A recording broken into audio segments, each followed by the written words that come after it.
Good morning, everyone. Boker Tov. A new scientific research study reported the other day that they've traced the origins of the first kiss. And it claims that the first kiss took place 21 million years ago. But of course, it wasn't amongst humans. It was amongst apes and chimpanzees and primates.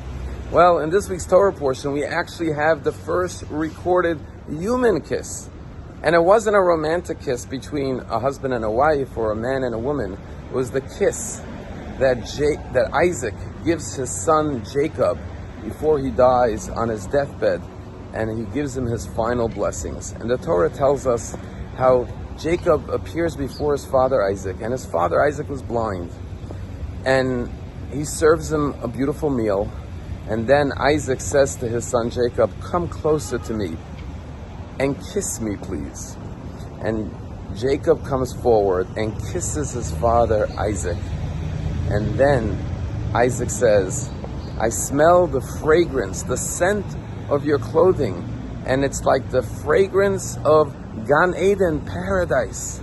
And then he opens his mouth, and he says to his son, the blessing of the Yiten L'Chalokim, may God bestow upon you Mital Shamayim, the dew of the heaven and the fat of the earth, and he bestows this beautiful blessing on his son. And here we have the real definition of a kiss. You know, there are different types of kisses. There are selfish kisses, which isn't about love for the other person, but lust and self-pleasure. There are fake kisses, where people kiss each other outwardly, but inwardly they don't necessarily love them at all. As a matter of fact, the kiss could be a mask to disguise the contempt they have for the other person. But then there's the ultimate kiss. The ultimate kiss is not just a physical act, but it is conveying love.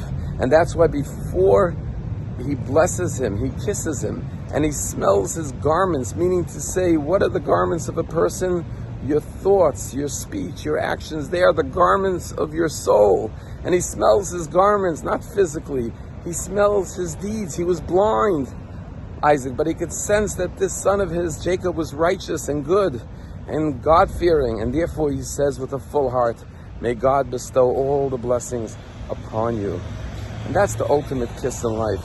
It's not the physical act of kissing, but the love that's conveyed, the words that accompany the kiss, the feeling of pride that one senses, that when the other person loves them, they love their deeds and their garments, meaning their actions. And that is the deepest form of kissing. And we all know that we all remember beautiful kisses that we experienced, but sometimes the kiss didn't even express itself physically, but it's an act that someone did, and you felt you were kissed and you were loved by that person. And a matter of fact, the ultimate kiss is at the end of Moses' life. It says that God told Moses to go up on Mount Nebo, and it says Moses, the servant of God, died there al pi Hashem, by the mouth of God. And our rabbis say it doesn't mean that God declared he should die, but our rabbis say he died with the way that the righteous die. Misat nishikin, the death by kiss. You know, in the secular world they have an expression, kiss of death, which is a negative thing. But in Judaism, the kiss of death is reserved for the most righteous, that God kissed Moses and returned his soul to God. And our rabbis say the kiss that God gave Moses represented God saying, I love you, Moses. You served me in this world. You fulfilled your mission and your purpose, and now your soul can return to your Heavenly Father. And when we express our love through a kiss, just like God didn't physically kiss Moses, but Misat Neshika means he expressed his love and appreciation for him. And we tell our children how proud we are of them, how much joy they bring us, how much nachas they provide us with, and how good they are. We see their goodness and we show them our appreciation and love for them, especially when it's an unconditional love. That's the ultimate kiss of all. When I was a child growing up in Borough Park, Brooklyn, I'll never forget, it was a Friday night, and in our community everyone parks their car for Shabbat and then gets dressed, and everyone leaves their homes to walk to the synagogue on Friday night. And there was a man on my block, his name was Rabbi Scheiner. Had a large family, 9 children, but unfortunately one of his children strayed from the path of Judaism, was no longer keeping in observing Judaism, but he would come home on Friday nights to join his siblings and his parents for the Shabbat dinner. And I'll never forget this. I was about 9 years old, and I'm walking to the synagogue, and everyone's walking dressed beautifully. The neighborhood is quiet.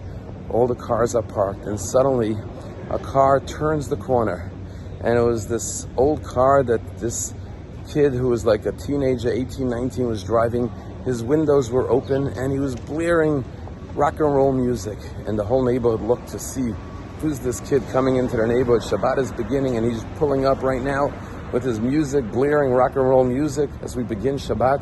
And there was this kid. He wasn't dressed for Shabbat. He was wearing his casual clothing. And then I look, and I saw the most beautiful sight. His father, who was a Hasidic man, was all dressed for Shabbat with his shtreimel, his fur hat, and his long black coat, and his beautiful beard. And what was he doing? He was waiting for his son to come home for Shabbat. But not only was he waiting for his son, because it's hard to find a parking space before Shabbat because everyone's parking their cars for Shabbat, the father had stood outside in a parking space in the street, holding a spot for his son to come home right in front of the house. And there was the father with a big smile, waving to his son, showing him, come, I saved a spot for you to park, to come home for Shabbat. And that scene has never left my mind. What a love of a father is. Yes, you've left the path of Judaism. Yes, obviously he's been a disappointment to his father that he's not continuing the traditions of Judaism. But his father said, I love you anyways. And you're always a child of mine and a member of the family, and I'm so happy that you come home for the Shabbat meal with your siblings and your parents.